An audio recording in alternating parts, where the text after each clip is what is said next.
खोकर पाने का मजा ही कुछ और है, रोकर मुस्कुराने का मजा ही कुछ और है। हार तो जिंदगी का हिस्सा है मेरे दोस्त, हारने के बाद जीतने का मजा ही कुछ और है। नमस्कार दोस्तों, पैंथर एकेडमी में आप सभी लोगों का हार्दिक स्वागत है। उम्मीद है आप सारे लोग स्वस्थ होंगे, मस्त होंगे और अपनी सफलता के लिए निरंतर प्रयासरत होंगे। सेशन की शुरुआत करने से पहले दो शब्द हम आपसे कहना चाहते हैं। आइए देखिए, यहां पर देखिए, आज ये आपका जो परिवार है, हमारा परिवार है, 1000 सदस्यों का परिवार हो गया। इसका श्रेय जो है ये आपको जाता है। आपका प्रेम स्नेह जो है चैनल के प्रति इसी तरह से आप बनाए रखिए। और संस्था से जुड़ने के लिए जो विभिन्न प्लेटफॉर्म है, चाहे वो फेसबुक हो, चाहे वो इंस्टाग्राम हो, और टेलीग्राम से जुड़ने के लिए आप लिंक के द्वारा जुड़ें। साथ ही साथ अगर हम बात करें तो देखिए, यहां वीडियो के पब्लिक होने के बाद में ही तुरंत आपको पीडीएफ भी इसकी दी जाती है, जो कि आपकी परीक्षाओं के लिए अत्यंत महत्वपूर्ण है। आप अपनी तैयारी को वहां से और सुचारू रूप से कर सकते हैं। यहां परीक्षाओं में अगर बात करें, चाहे एसएससी हो, पेट हो, ग्रुप डी हो, रेलवे हो, आरओ एआरओ हो, यूपीएसआई हो, लेखपाल हो, बैंकिंग हो और यूपीपी हो, अगर इन सारी परीक्षाओं से रिलेटेड आप परीक्षाओं की तैयारी कर रहे हैं तो यकीन मानिए आप विश्वास करके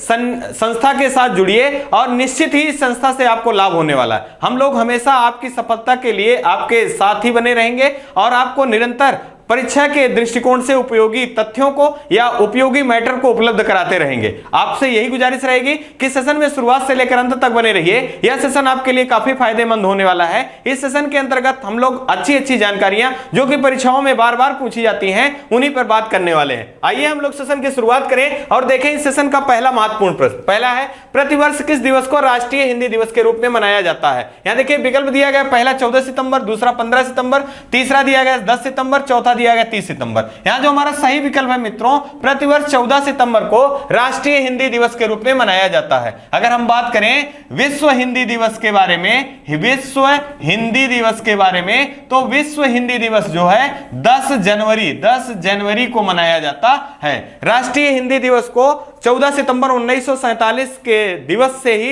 इसको अपनाया गया है। अगर हम बात कर लें यहां भाषाओं के आधार पे, तो आपसे प्रश्न पूछा जाता है कि संविधान में या राज्य व्यवस्था में किस भाग में भाषाएं वर्णित हैं? तो भाग 17 में भाषाएं वर्णित हैं। कितनी भाषाएं वर्णित हैं मित्रों? 22 भाषाएं। अनुच्छेद आपसे यह भी याद रखना है, अनुच्छेद 343 से लेकर 351 तक भाषाओं का वर्णन है। अगर हम बात करें अनुसूची की, तो आपको याद रखना है किस अनुसूची में भाषाएं हैं? 8वीं अनुसूची में भाषाएं हैं। कौन सी अनुसूची में? 8वीं अनुसूची में। वर्तमान में अनुसूचियां कितनी हैं? 12 अनुसूचियां हैं। अगर हम बात करें यहां पर 8वीं अनुसूची में प्रारंभ में कितनी भाषाएं थी? 14 भाषाएं थी। यहां से प्रश्न लगातार बनते हैं, हम उनको 1 बाय 1 करके देख लें। अगर बात करें 21वां संविधान संशोधन 1967 ईस्वी में सिंधी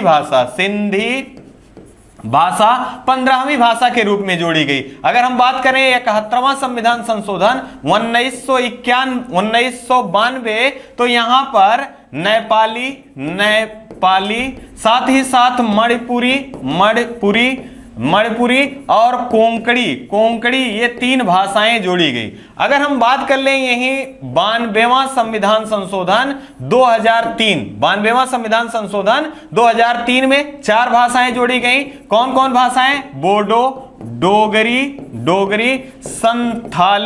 संथाली, साथ ही साथ आपको याद रखना है मैथिली। ये 4 भाषाएं जोड़ी गई। और वर्तमान में संविधान में कितनी भाषाएं हैं? टोटल 22 भाषाओं का वर्णन है। साथ ही साथ आपको याद रखना है, आपसे प्रश्न पूछा जाता है कि साहित्य अकादमी पुरस्कार कितनी भाषाओं में दिया जाता है? तो टोटल 24 भाषाओं में दिया जाता है। इसमें 2 भाषाएं कौन सी हैं? तो आपको इसको जरूर याद रखिए, राजस्थानी भाषा और अंग्रेजी भाषा। ये 2 भाषाएं हैं जो कि राज्य व्यवस्था में वर्णित नहीं है। ये सारे प्रश्न आपके परीक्षाओं के लिए अत्यंत महत्वपूर्ण होंगे, आप इनको जरूर याद रखना है। आइए इसी क्रम में अगला देख लें। हाल ही में किसे दूसरी बार भारत का महान्यायवादी के रूप में नियुक्त किए जाने की घोषणा किया गया? देखिए पहला दिया गया है के वेणुगोपाल, दूसरा मुकुल रोहतगी, तीसरा अमिताभ कांत, चौथा यश सुब्रमण्यम। यहां जो हमारा सही विकल्प है मित्रों, विकल्प नंबर भी सही होगा, मुकुल रोहतगी। ये किस क्रम के होंगे?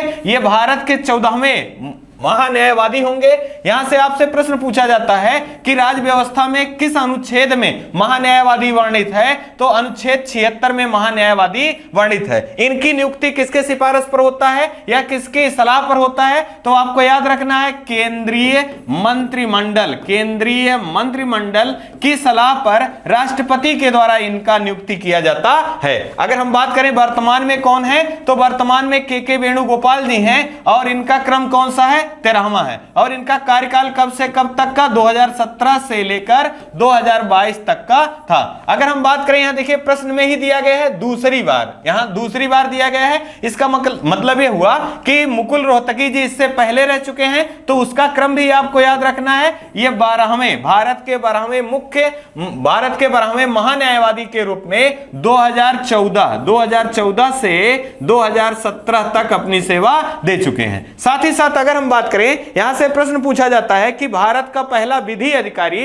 या भारत का सर्वोच्च विधि अधिकारी कौन होता है, तो भारत का पहला विधि अधिकारी जो है यह कौन होता है, भारत का महान्यायवादी। भारत का महान्यायवादी जो होता है भारत का पहला विधि अधिकारी होता है। यह प्रश्न में पूछा गया भारत का सबसे बड़ा वकील, भारत का सबसे बड़ा वकील कौन है, तो भारत का सबसे बड़ा वकील जो है भारत का महान्यायवादी होता है। साथ ही साथ आपको याद रखना है कि भारत के पहले जो महान्यायवादी थे इनका क्या नाम था, तो शीतल वार्ड जी जो थे, इनका ये भारत के पहले महान्यायवादी थे।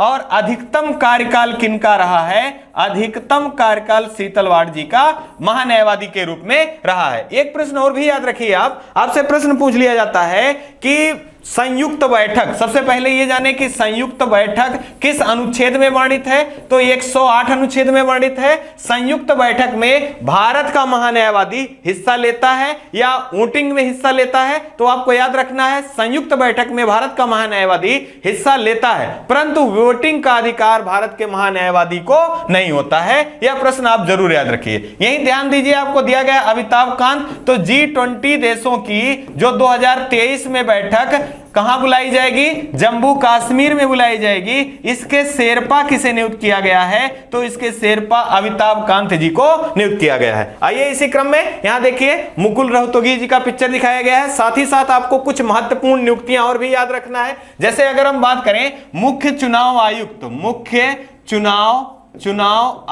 मुख्य चुनाव आयुक्त भारत के कौन है, आयुक्त कौन है, तो राजीव कुमार जी जो हैं ये भारत के मुख्य चुनाव आयुक्त हैं। अगर बात करें यूपीएससी के चेयरमैन कौन है, तो डॉक्टर मनोज सोनी जी जो हैं ये यूपीएससी के चेयरमैन हैं। अगर बात करें विदेश सचिव, भारत के विदेश सचिव के रूप में किसे नियुक्त किया गया है, तो भारत के विदेश सचिव जो हैं ये विनय मोहन क्वात्रा जी हैं। अगर बात करें भारत के प्रधान वैज्ञानिक सलाहकार किसे नियुक्त किया गया है, तो अजय कुमार सूद जी को भारत के प्रधान वैज्ञानिक सलाहकार के रूप में नियुक्त किया गया है। आपको याद रखना है यहीं से राष्ट्रीय मानवाधिकार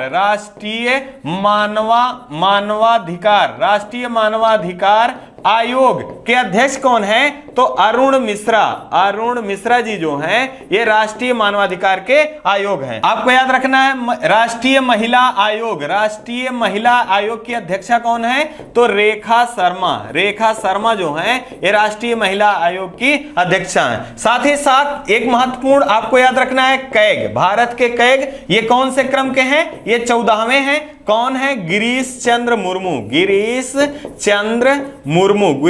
मुर्मू जी भारत के कैग हैं। किस अनुच्छेद में कैग वर्णित है, तो अनुच्छेद 148। कई बार यह प्रश्न पूछा गया है कि भारत के कैग किस अनुच्छेद में वर्णित है, तो अनुच्छेद 148 में वर्णित है। ये सारी जानकारियां उम्मीद है आपको पसंद आ रही होंगी। अगर आप इन सारे जानकारियों को रिकॉल करते रहेंगे तो निश्चित ही परीक्षा में आपको सफलता से कोई रोक नहीं सकता। आइए इसी क्रम में अगला देख लें। अत्यंत महत्वपूर्ण प्रश्न दिया गया है, हाल ही में किस मंत्रालय ने ग्रामीण प्रबंधन संस्थान आनंद गुजरात के साथ एक समझौता ज्ञापन हस्ताक्षर किया। यहां देखिए मंत्रालय जो दिए गए, पहला रक्षा मंत्रालय, दूसरा महिला एवं बाल विकास मंत्रालय, तीसरा पंचायती राज मंत्रालय, चौथा वाणिज्य मंत्रालय। यहां जो सही हमारा विकल्प है, विकल्प नंबर सी सही होगा, पंचायती राज मंत्रालय। अब यहां पर ध्यान देना है कि पंचायती केंद्रीय राज्य मंत्री कौन है, तो गिरिराज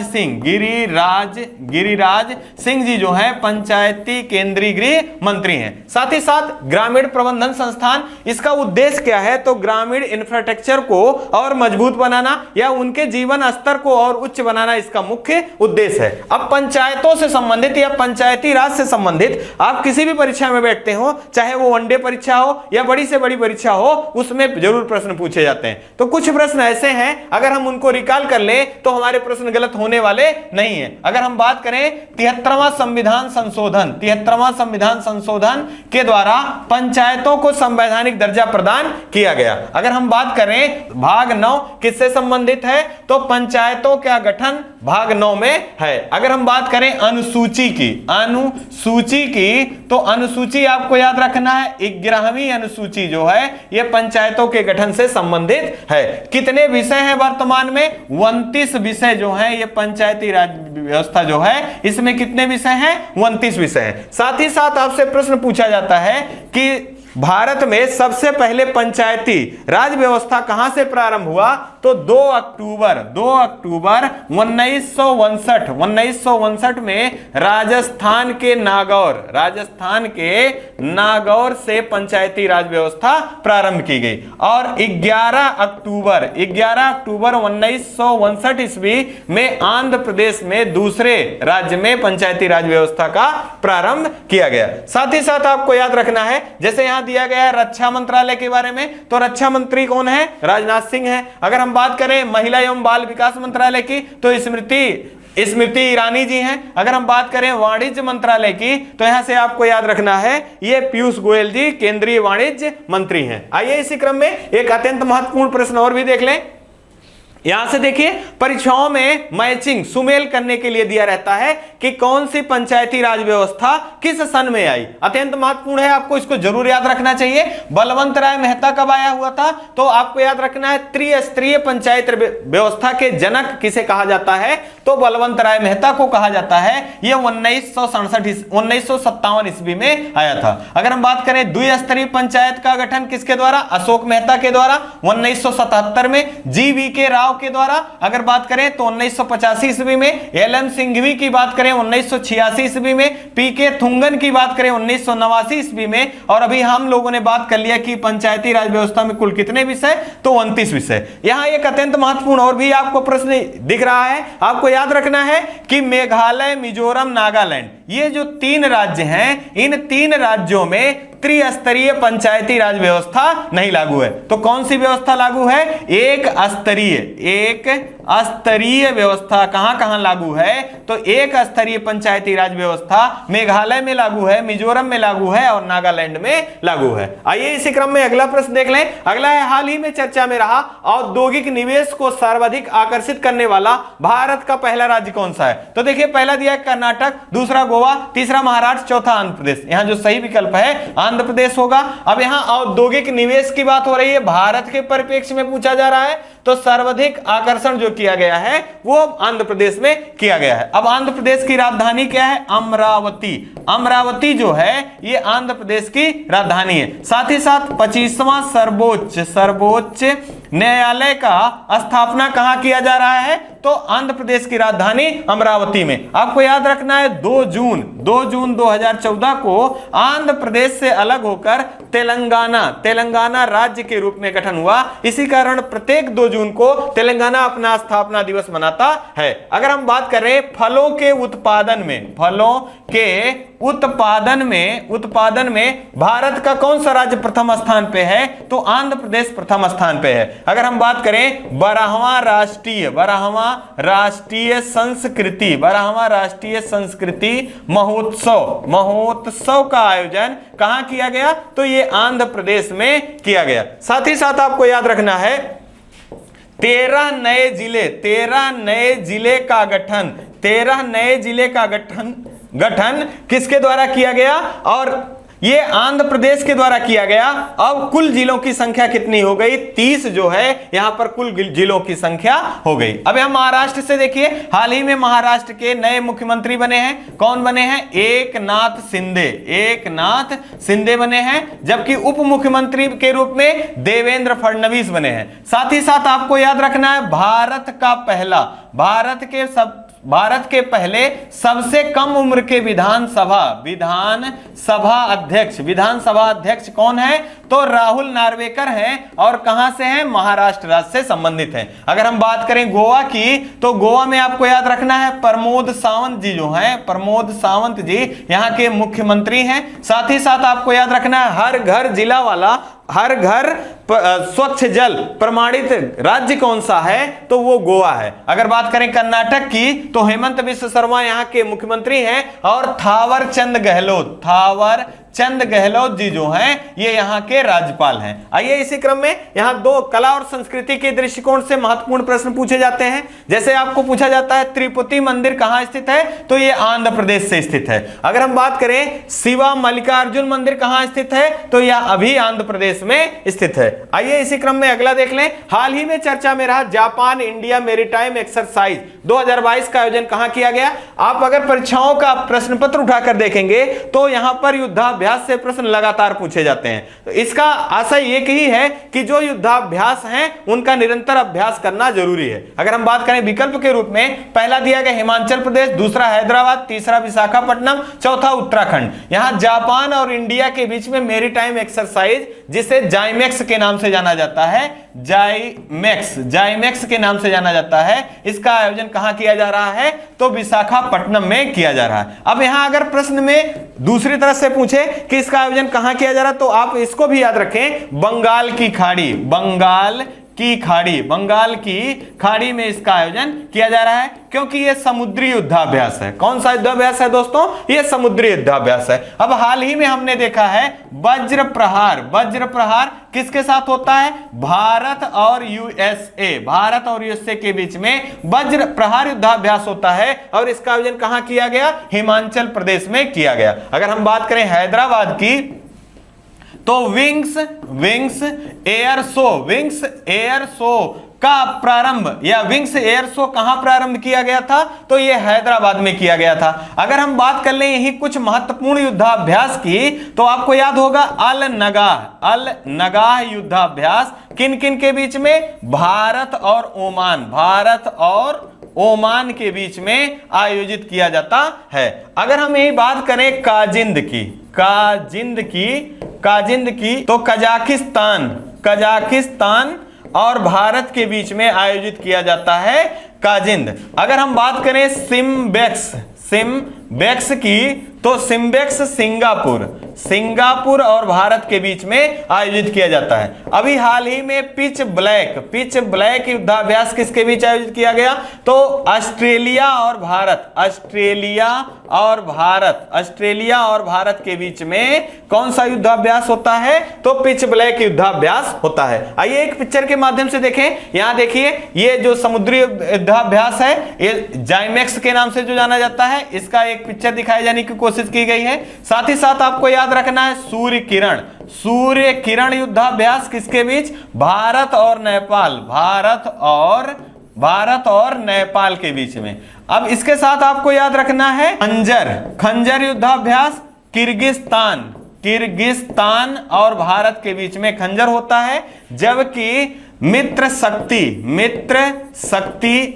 शक्ति और आपको स्लीनेक्स युद्धाभ्यास ये किन किन के बीच में होता है? ये श्रीलंका और भारत के बीच में आयोजित होता है। आइए इसी क्रम में अगला प्रश्न देख लें। अगला प्रश्न है, हाल ही में चर्चा में रहा वित्तीय मध्यस्थ कोष को किसके द्वारा प्रारंभ किया गया? यहां देखिए, पहला दिया गया है विश्व बैंक, दूसरा अंतरराष्ट्रीय मुद्रा कोष, तीसरा यूएनईपी, चौथा यूएनडीपी। यहां जो हमारा सही विकल्प है मित्रों, यह विकल्प नंबर ए सही होगा। विश्व बैंक के द्वारा वित्तीय मध्यस्थ कोष को प्रारंभ किया गया। अब इसका उद्देश्य क्या है ये समझने की कोशिश करें तो जो प्राकृतिक आपदाएं हैं, जैसे अभी हाल ही में कोविड का प्रकोप फैला हुआ था पूरे विश्व में, तो सारे देखो देशों की अर्थव्यवस्थाएं जो हैं वो चरमरा गई थी। इसी बीच में आपको यह विश्व बैंक की ये पहल है कि वित्तीय मध्यस्थ कोष स्थापित किए जाने की, कि अगर किसी प्रकार की प्राकृतिक आपदा आती है तो जो कम अर्थव्यवस्था या छोटी अर्थव्यवस्था वाले देश हैं उनकी अर्थव्यवस्था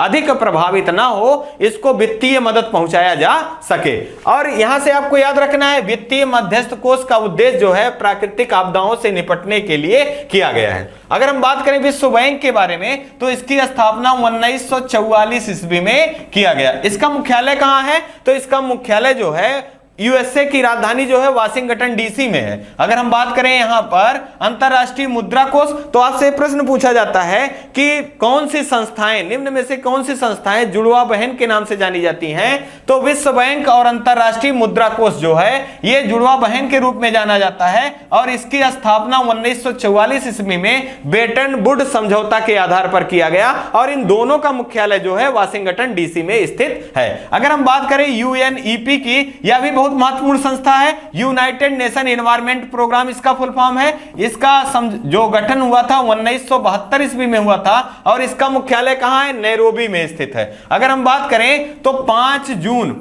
जून को विश्व पर्यावरण संरक्षण दिवस के रूप में मनाया जाता है और यह समझौता 1972 के आधार पर ही किया गया। और 2022 की थीम क्या है आपको याद रखना है? तो आपको याद रखना है ओनली ऑन अर्थ जो है विश्व पर्यावरण संरक्षण दिवस की थीम है। अगर हम बात करें यूएनडीपी की तो इसकी स्थापना 1965 ईस्वी में किया गया था। अगर इसके मुख्यालय की बात करें तो इसका मुख्यालय न्यूयॉर्क में स्थित है। साथ ही साथ आपको याद रखना है हाल ही में इसके द्वारा मानव विकास सूचकांक जारी किया गया। इसमें कौन सा स्थान है भारत का? 132वां है। लेकिन ये आंकड़े किस सन के? 2020 के लिए गए हैं। इससे पहले भारत का स्थान कितना था? इससे पहले भारत का स्थान 131वां था। आइए इसी क्रम में यहां देखिए एक पिक्चर के माध्यम से विश्व बैंक का पिक्चर दिखाया गया है और इसके प्रमुख कौन है? ये डेविड मालपास हैं, जबकि आईएमएफ की जो प्रमुख हैं वो क्रिस्टीना जॉर्जीवा हैं। साथ ही साथ आपको याद रखना है आईएमएफ की दीवार पर कौन सी भारतीय महिला हैं जिनका पिक्चर लगा है या फोटो लगा है? तो गीता गोपीनाथ जी जो हैं ये अर्थशास्त्री हैं, मुख्य अर्थशास्त्री हैं। इनका पिक्चर लगा है आईएमएफ की दीवार पर। आइए इसी क्रम में अगला प्रश्न देख लें। हाल ही में किस भारतीय राज्य ने फिल्म निर्माण उद्योगों के लिए सिनेमा पर्यटन नीति 2022 प्रारंभ किया? देखिए पहला दिया उत्तर प्रदेश, दूसरा पंजाब, तीसरा गुजरात, चौथा राजस्थान। यहां जो सही विकल्प हमारा है गुजरात राज्य के द्वारा फिल्म निर्माण उद्योगों के लिए सिनेमा पर्यटन नीति 2022 प्रारंभ किया गया। अब गुजरात से बात हो रही है तो गुजरात से आपको याद रखना है गुजरात के मुख्यमंत्री कौन है? तो भूपेंद्र भाई पटेल जो हैं यहाँ के मुख्यमंत्री हैं। यहाँ के राज्यपाल कौन है? तो आपको याद रखना है आचार्य देवव्रत जो हैं यहाँ के राज्यपाल हैं। साथ ही साथ आपको याद रखना है गुजरात और महाराष्ट्र राज्य हैं जो 1 मई को अपना स्थापना दिवस मनाते हैं, क्योंकि इन दोनों राज्यों का गठन 1 मई 1960 ईस्वी में किया गया था। अगर हम बात करें WHO के द्वारा ट्रेडिशनल मेडिसिन सेंटर खोले जाने की घोषणा कहां की गई? तो जामनगर गुजरात में किया गया। अगर हम बात करें स्टील वेस्ट से रोड बनाए जाने की घोषणा कहां की गई? तो गुजरात के सूरत में स्टील वेस्ट से रोड बनाए जाने की घोषणा की गई या पहला रोड बनाया गया। अगर हम बात कर लें यहीं पर एनडीबी न्यू डेवलपमेंट बैंक की एक इकाई गिफ्ट सिटी में स्थापित की गई। तो गिफ्ट सिटी कहां स्थित है? गुजरात राज्य में स्थित है। अगर हम यही बात कर लें हाल ही में चर्चा में रहा डेफ एक्सपो का आयोजन 2022 में कहां किया जाएगा? तो गांधीनगर गुजरात में इसका आयोजन किया जाएगा। ये सारे महत्वपूर्ण प्रश्न हैं, आपको जरूर याद रखने हैं। आइए इसी क्रम में एक पिक्चर के माध्यम से देखिए। यहां दिया गया है cinematic cinematic tourism policy, launch of cinematic tourism policy. यहां अजय देवगन दिखाए गए हैं, साथ ही साथ आप देखिए यहां मुख्यमंत्री जी का पिक्चर भी दिखाया गया है। आइए इसी क्रम में अगला देख लें। हाल ही में चर्चा में रहा संघाई सहयोग संगठन SCO का शिखर सम्मेलन कहां आयोजित किया जाएगा। अत्यंत महत्वपूर्ण प्रश्न है। यहां से जो आयोजन स्थल हैं लगातार प्रश्न बनते हैं, तो आपको इसको जरूर ध्यान से सुनना चाहिए, नोट डाउन करना चाहिए। देखिए पहला दिया गया चीन, दूसरा भारत, तीसरा उज्बेकिस्तान, चौथा तजाकिस्तान। यहां जो सही हमारा विकल्प है, विकल्प नंबर सी सही होगा। उज्बेकिस्तान में एक स्थल है समरकंद, समरकंद में SCO की बैठक की जाएगी। अब यहां SCO की बैठक है तो कभी कभी क्रम से पूछ लेता है, तो यह क्रम कौन सा है, यह 22वां क्रम है। अब 22वां क्रम का आयोजन जो है उज्बेकिस्तान के समरकंद में किया जाएगा। यहां भारत का प्रतिनिधित्व किसके द्वारा की जाएगी, तो प्रधानमंत्री नरेंद्र मोदी जी द्वारा इस सम्मेलन में भाग लेने वाले हैं। अगर हम बात करें उज्बेकिस्तान की, तो उज्बेकिस्तान की राजधानी जो है क्या है, उज्बेकिस्तान की राजधानी ताशकंद। उज्बेकिस्तान की राजधानी क्या है मित्रों, ताशकंद है। साथ ही साथ अगर हम बात कर लें यहां से अत्यंत महत्वपूर्ण प्रश्नों के रूप में कि 22वां उज्बेकिस्तान के समरकंद में होगा, तो 21वां कहां हुआ था, तो विश्केक में इसका आयोजन किया गया था। यह किसकी राजधानी है, तो आपको याद रखना है किर्गिस्तान की राजधानी जो है ये बिश्केक है, जिसका 21वां संस्करण का आयोजन बिश्केक में किया गया था। अगर हम बात करें 23वां भी निर्धारित कर दिया गया है, इसका आयोजन कहां किया जाएगा, तो इसका आयोजन भारत में किया जाएगा। अब यहीं पे आपको दोहरा लेना है कि 23वां जो SCO का सम्मेलन है उसका आयोजन भारत में होगा, जबकि G20 देशों की बैठक जो 2023 में होनी है यह अभी भारत में आयोजित किया जाएगा।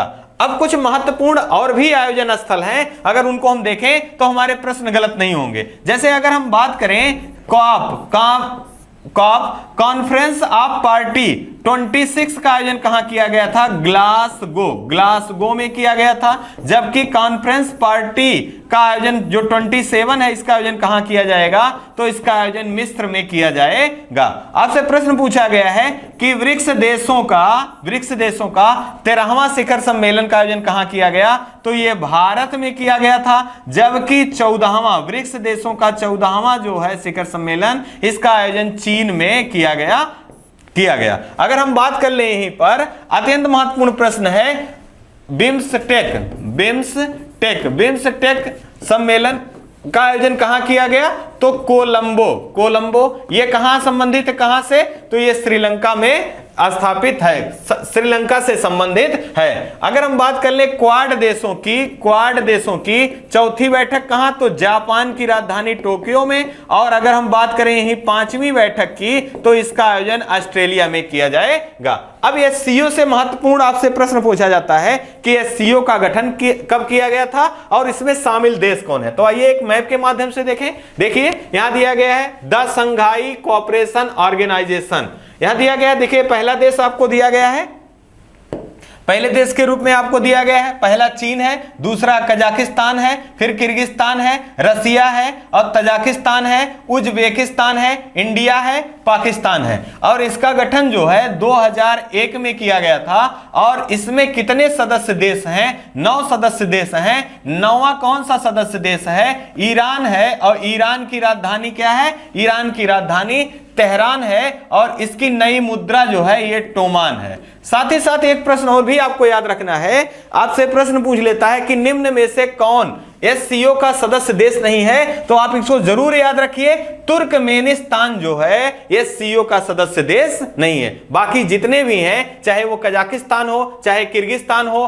तजाकिस्तान हो, उज्बेकिस्तान हो, लेकिन आपको याद रखना है कि यहां पर तुर्कमेनिस्तान इसमें शामिल नहीं है। इसकी राजधानी क्या है, याद रखिएगा, अशकाबाद। अशकाबाद जो है यह तुर्कमेनिस्तान की राजधानी है। आइए इसी क्रम में अगला प्रश्न देख लें। अगला है फोर्ब्स की रियल टाइम अरबपतियों की सूची के अनुसार 2022 का सबसे अमीर व्यक्ति कौन बने हैं। तो यहां देखिए यह प्रश्न अत्यंत आसान प्रश्न है, तो आप इसको आंसर जरूर दे लेंगे। इसमें जो हमारे विकल्प दिए गए हैं, पहला सावित्री जिंदल, दूसरा गौतम अडानी, तीसरा मुकेश अंबानी, चौथा इनमें से कोई नहीं। यहां जो सही है यह विकल्प नंबर जो है, ये विकल्प नंबर भी सही होगा। गौतम अडानी जी जो हैं ये भारत के सबसे अमीर व्यक्ति के रूप में चुने गए हैं। किसके अनुसार? फोर्ब्स रियल टाइम अरबपतियों की सूची के आधार पे। अगर हम बात करें दूसरे स्थान, पहले स्थान पे गौतम अडानी जी हो गए, तो दूसरे स्थान पे कौन है? तो मुकेश अंबानी जी हैं। अब यहां से एक प्रश्न और भी आप याद रखिए, हाल ही में एशिया के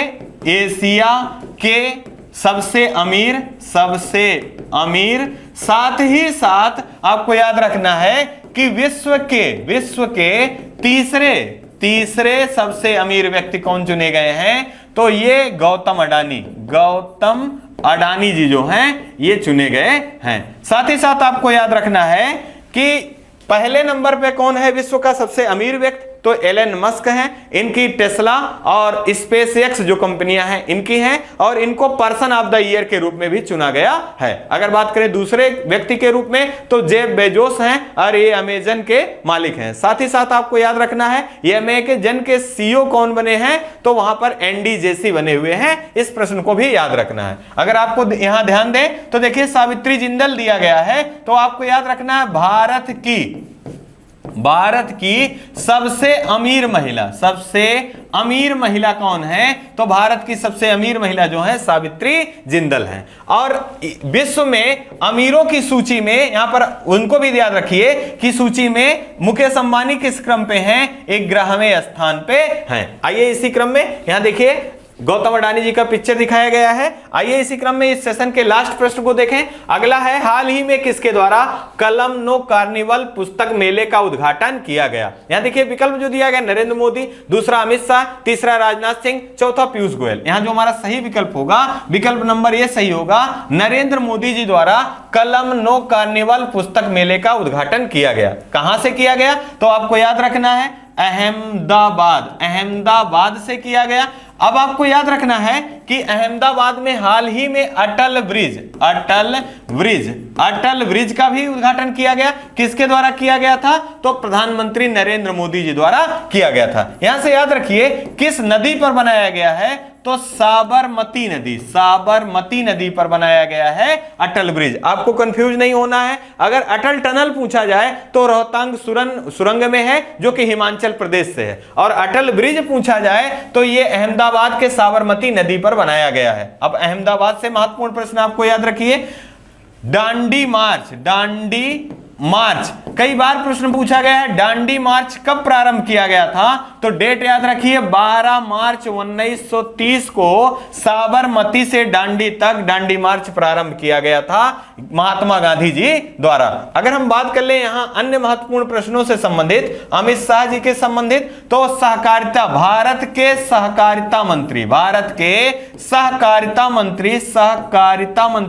कौन है? तो अमित शाह जी हैं। राजनाथ सिंह जी के बारे में बात करें तो रक्षा मंत्री कौन है? राजनाथ सिंह। अगर हम बात करें पीयूष गोयल जी के बारे में तो वाणिज्य मंत्री कौन है? तो पीयूष गोयल जी हैं। ये सारे प्रश्न आपकी सफलता में जरूर मददगार साबित होंगे। इन सारे प्रश्नों को आपको नोट डाउन जरूर करना चाहिए। यहां देखिए प्रधानमंत्री नरेंद्र मोदी जी का पिक्चर और पुस्तकों का जो मेला का उद्घाटन किया गया है उसका यहां पर पिक्चर दिखाए जाने की कोशिश की गई है। और इस सेशन के लास्ट में आपसे 2 शब्द से हम विदा लेना चाहेंगे। देखिए यहां लिखा गया है, रख हौसला वो मंजर भी आएगा, प्यासे के पास चलकर समंदर भी आएगा, थक कर न बैठ मंजिल के मुसाफिर, मंजिल भी मिलेगी और मिलने का मजा भी आएगा। आप निरंतर प्रयास करते रहिए, आपको सफलता जरूर मिलेगी। और आप चैनल के प्रति अपना प्रेम स्नेह इसी तरह से बनाए रखिए, और अपना परिवार अभी 1000 से लाखों में इसको करना है, और इसकी जिम्मेदारी आपकी है। आप अपना और अपने परिवार का खूब ढेर सारा ध्यान रखिए। जय हिंद, जय भारत।